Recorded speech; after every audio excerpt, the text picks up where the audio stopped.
Hello everyone, my name is Pinky Kusrist. I am from Government RC Khaitan Polytechnic College, Jaipur.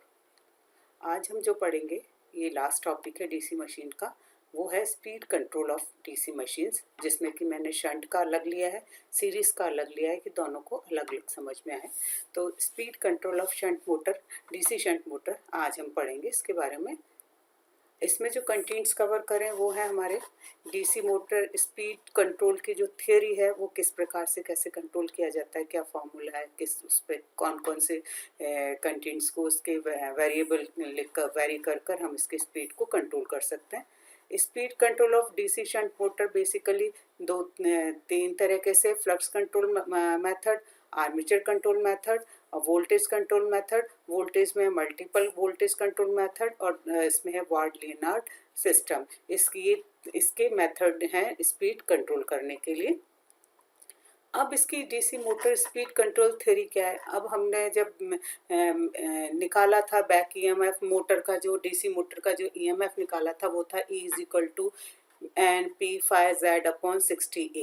अब हम इसको speed की बात कर रहे हैं तो हमने स्पीड को अलग ले लिया, तो 60A/P∅। अब इसमें ये number of poles, total number of conductor, number of parallel path, ये मोटर के कंस्ट्रक्शन के टाइम पे डिसाइड हो जाता है। It is the constant. तो n is equal to the E/phi। तो n hence with E is equal to V minus IARA we derive the speed of DC motor n is equal to V minus IARA upon K phi। तो अब इसी से हमें पता पड़ता है कि हम किन किन एलिमेंट को वेरी करके हम स्पीड को कंट्रोल कर सकते हैं। जैसे वोल्टेज को वेरी कर दो, आर्मेचर रेजिस्टेंस को वेरी करने पर मोटर की स्पीड चेंज हो जाएगी और फ्लक्स को वेरी करने पर मोटर की स्पीड में भी वेरिएशन आएगा।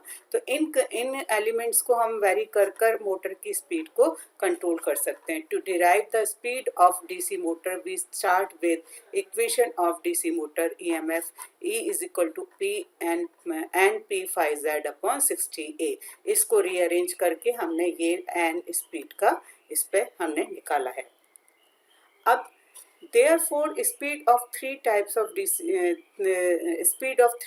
DC motor, shunt, series and compound, can be controlled by changing the quantities on the right hand side of the equation। हमने देखा कि hence उसमें क्या क्या हम वेरी कर सकते हैं, किस किस से वेरी कर कर स्पीड चेंज की जा सकती है। The terminal voltage of the armature, the external resistance in the armature circuit and the flux पर पोल phi. Terminal voltage and external resistance involve the change the effect of armature circuit, while flux involves the change in the magnetic field, क्योंकि जो flux का relation है वो magnetic field से। और terminal voltage और external resistance हम किस में चेंज करेंगे? हम आर्मेचर सर्किट में चेंज करेंगे, जबकि जो फ्लक्स का वेरिएशन होगा वो किस में होगा? मैग्नेटिक फील्ड में होगा। तो इसी आधार पर ये जो स्पीड कंट्रोल के बेसिक दो मेथड आए हैं, पहला है आर्मेचर कंट्रोल मेथड, दूसरा है फील्ड कंट्रोल मेथड, जिससे कि हम इनमें वेरिएशन करके स्पीड को चेंज कर सकते हैं। अब है speed control of DC shunt motor का हमने क्लासिफिकेशन करा। क्लासिफिकेशन दो तरीके से कर लिया, आर्मेचर कंट्रोल मेथड और फील्ड कंट्रोल मेथड। अब आर्मेचर कंट्रोल मेथड में भी कितने तरीके का है, क्या है, ये हम इसमें डिसाइड करेंगे। तो ये जो है flux control method, this is the field winding में फ्लक्स का कंट्रोल करके किया जाता है, इसको बोलते हैं फ्लक्स कंट्रोल मेथड या फील्ड कंट्रोल मेथड। दूसरा है armature and rheostatic control method. इसमें आर्मेचर में क्या करते हैं? रेजिस्टेंस ऐड करते हैं, रियोस्टेट ऐड करके आर्मेचर रेजिस्टेंस को वेरी करके इसकी स्पीड को कंट्रोल कर सकते हैं। और तीसरा है हमारा वोल्टेज कंट्रोल मेथड, जो कि अप्लाइड वोल्टेज होता है उसको या तो मल्टीपल वोल्टेज कंट्रोल मेथड से, या एक सोफिस्टिकेटेड मेथड है, बहुत सेंसिटिव मेथड है जिसको कि वार्ड लियनार्ड मेथड बोलते हैं, उसमें हम इस मोटर की स्पीड को कंट्रोल कर सकते हैं। अब पहला चीज आती है flux control method. In this flux control method, speed of motor is inversely proportional to the flux। हमने निकाला था ये बैक EMF जनरेटिंग इक्वेशन से, n is equal to V minus IARA upon K phi। हम ये देख रहे हैं कि जो स्पीड है वो फाई की या फ्लक्स की इन्वर्सली प्रोपोर्शनल है.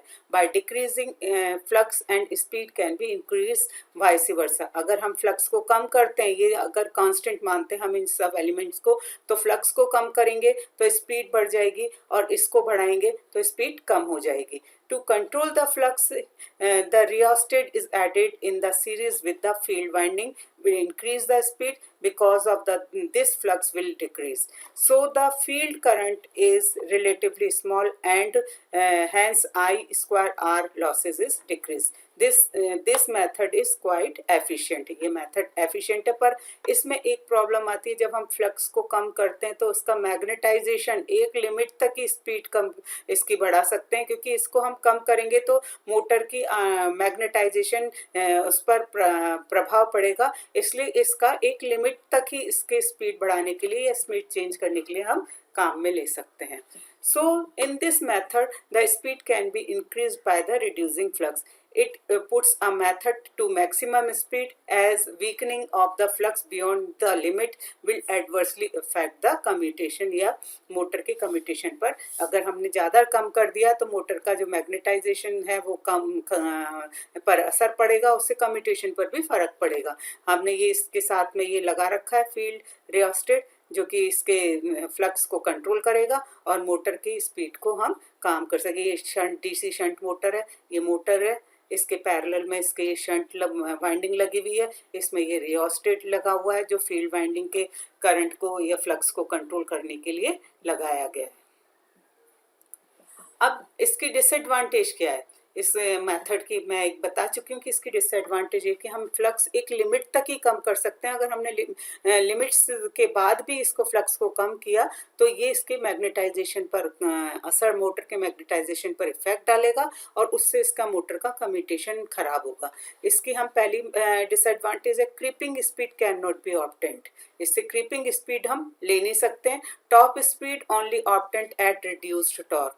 इसके कम टॉर्क पर ही हम इसकी हाईएस्ट स्पीड को गेन कर सकते हैं. The speed is maximum at minimum value of flux which is governed by the demagnetising effect of the armature reaction on the field.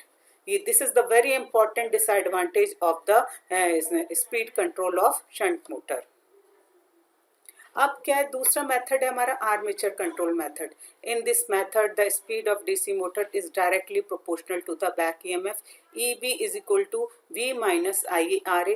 When applied voltage V and armature resistance RA are kept constant, the speed is directly proportional to the armature resistance IA. जब हम इसमें V को constant रखें और RA को constant रखें और तो हमारी जो स्पीड है वो IA के प्रोपोर्शनल में आ जाएगी, आर्मेचर करंट के प्रोपोर्शनल में आ जाएगी. If we add resistance in the series with armature, the armature current IA decreases and hence speed decreases, क्योंकि इसके प्रोपोर्शनल में है. This armature control method is based on the fact that by varying the voltage across the required voltage, the motor back EMF EB and speed of the motor can be changed. अब EB इसका back motor का back EMF है, उसको को change करके हम इसकी speed को चेंज कर सकते हैं. This method is done by the inserting the variable resistance in series with the armature. इसमें आर्मेचर के सीरीज में एक रेजिस्टेंस को इंसर्ट कर दिया जाता है, जिससे ये क्या करता है, करंट इसके जो IA आर्मेचर करंट को कंट्रोल करेगा, उससे इसकी स्पीड में चेंज आएगा. जैसे ये EB is equal to V minus IARA, RA constant मान रहे हैं हम, अप्लाइड वोल्टेज को भी हम कांस्टेंट मान लें, तो जो हमारी जो स्पीड है वो डायरेक्टली प्रोपोर्शनल क्या हो जाएगी, हमारी V हो जाएगी. तो अगर हम IA को चेंज कर दें, इसमें जो स्पीड है N is proportional to the IA हो जाएगी. अगर IA को चेंज कर दें तो हमारी स्पीड में वेरिएशन आ जाएगा, मोटर की स्पीड चेंज हो जाएगी. IA को चेंज करने के लिए हमने क्या करा है कि आर्मेचर के सीरीज में एक रियोस्टेट इंसर्ट कर दिया है, जो कि इसके रेजिस्टेंस को कंट्रोल करता है. तो the basic equation of the armature control method N is directly proportional to the V minus IA RA plus RC. V जो अप्लाइड वोल्टेज है, IA आर्मेचर करंट है, RA आर्मेचर रेजिस्टेंस है, RC is a controller resistance, control करने के लिए जो resistance लगाया हुआ है वो है, where RC is the controller resistance and RA is the armature resistance. Due to the voltage back EMF in the control resistance, the back EMF is increased. Decreased. ये decrease हो जाएगा. And is directly proportional to the EB. EB के proportional में होगा. अगर due to the voltage वो back EMF control resistance the back EMF decrease हो गया तो इसकी क्या होगी, स्पीड भी क्या हो जाएगी, कम हो जाएगी. ये इसका सर्किट डायग्राम है. ये रियोस्टेट हमने आर्मेचर के सीरीज में एक रियोस्टेट लगा दिया है जो कि आर्मेचर करंट को कंट्रोल कर रहा है. अब दूसरा इसकी एडवांटेज एंड डिसएडवांटेज क्या है आर्मेचर कंट्रोल मेथड की. पहले एडवांटेज लेते हैं. Very fine speed control over a whole range in both direction. हम किसी भी डायरेक्शन में इसमें अच्छा स्पीड कंट्रोल ले सकते हैं. Uniform acceleration is obtained. Good speed regulation. It has regenerative braking capacity. इसकी जो स्पीड, सबसे बड़ी बात है कि इसमें स्पीड कंट्रोल बहुत अच्छा फाइन स्पीड कंट्रोल होता है आर्मेचर कंट्रोल मेथड से. डिसएडवांटेज क्या है, costly arrangement is needed, floor spaces required is more, low efficiency eight light load, drive produce more noise. इसमें एक तो ये कॉस्टली अरेंजमेंट है, इसकी एफिशिएंसी लाइट लोड पर कम हो जाती है और इसके अंदर जो काफ़ी आवाज़ उत्पन्न होती है. इसकी ये 3 मेन डिसएडवांटेज हैं. और एक हम इसमें सोच सकते हैं कि इसकी जो एक वेरी इंपॉर्टेंट एडवांटेज वो ये है कि very fine speed control over a range in both direction. दोनों डायरेक्शन में इसकी जो स्पीड कंट्रोल है वो हमें अच्छी मिलती है इस मेथड से. अब आता है voltage control method. Voltage control method 2 तरीके के हैं, मल्टीपल वोल्टेज कंट्रोल मेथड और दूसरा है ward-Leonard voltage control method. In this method, the shunt field is connected to the fixed exciting voltage and armature is supplied with different voltage. Voltage across इसमें जो field होगा उसको अलग से excite करा जाएगा और आर्मेचर को अलग से वोल्टेज दिया जाएगा. Voltage across armature is changed with the help of suitable switch gear. Armature का जो वोल्टेज है वो स्विच गियर से चेंज करते जाएंगे. This speed is approximately proportional to the voltage across the armature, क्योंकि V N is proportional to the V होता है. अब आर्मेचर के अक्रॉस जो वोल्टेज को हम स्विच गियर से चेंज करेंगे तो इसकी स्पीड भी उसी प्रोपोर्शन में चेंज होती चली जाएगी. इसमें basically multiple voltage control method में क्या होता है, फील्ड को तो अलग से एक्साइट किया जाता है और आर्मेचर को अलग से वोल्टेज दिया जाता है अलग, और उस आर्मेचर के जो क्रॉस वोल्टेज होता है, क्योंकि N is proportional to the V होता है, अगर हम आर्मेचर के अक्रॉस जो वोल्टेज है उसको स्विच गियर से हम चेंज करते जाते हैं जिससे हमें स्पीड में भी चेंज मिलता चला जाएगा. अब है वार्ड-लियोनार्ड सिस्टम. ये एक वार्ड-लियोनार्ड इसके सिस्टम के साइंटिस्ट के नाम से ही है. This Ward Leonard system is used where very sensitive speed control of motor is required.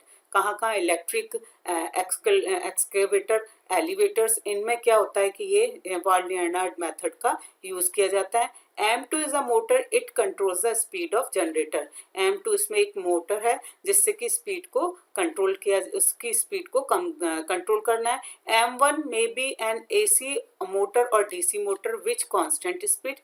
G is the generator directly coupled to the M1. In this method, output from the generator G is fed to the armature of the M2 whose speed to be controlled. The generator output voltage can be connected to the motor M2 and it can be varied from 0 its maximum value, and hence the armature voltage of the motor M2 is varied very smoothly. अब इसका ये diagram है, ये M1 है जो कि इसको motor को जनरेटर को रोटेशन के लिए काम में आ रही है. और ये M1 जो मोटर होती है वो AC और DC दोनों हो सकती है, और जबकि जो स्पीड कंट्रोल करनी है वो किससे करनी है, हमको M2 से करनी है, M2 की करनी है. इसका जो वोल्टेज हमको मिल रहा है, जनरेटर से जो वोल्टेज मिलता है वो डायरेक्ट इसके आर्मेचर पर हम लगा देते हैं और इसके EMF जो इसमें जनरेट होता है उसको वेरी करते हैं और इसकी स्पीड से ये घूमता है. ये इसको केवल इसको रन करने के काम में आता है. ये हमारा कांस्टेंट स्पीड फील्ड मोटर है और ये AC और DC कोई सी भी हो सकती है। ये जनरेटर में जो वोल्टेज जनरेट होता है उसको हम इसके आर्मेचर पर M2 के जिसके मोटर की स्पीड कंट्रोल करनी है उसके आर्मेचर पर इसको फैट कर दिया जाता है, दे दिया जाता है, जिससे इसकी स्पीड को कंट्रोल किया जा सके। अब इस हिसाब से हम देख सकते हैं कि जो हमारे जो वोल्टेज कंट्रोल मेथड हैं वो कौन कौन से हैं। हम समझ सकते हैं कि flux control method, flux control क्योंकि इन्वर्सली प्रोपोर्शनल होता है, N is inversely proportional to the 1/f। Armature control method जिसमें कि हमारा N is proportional to the R A I A, तो आई ए को कंट्रोल करने के लिए इसमें हमने रियोस्टेट लगा दिया आर्मेचर सर्किट में। वोल्टेज कंट्रोल मेथड में भी क्या है, N is proportional to the we.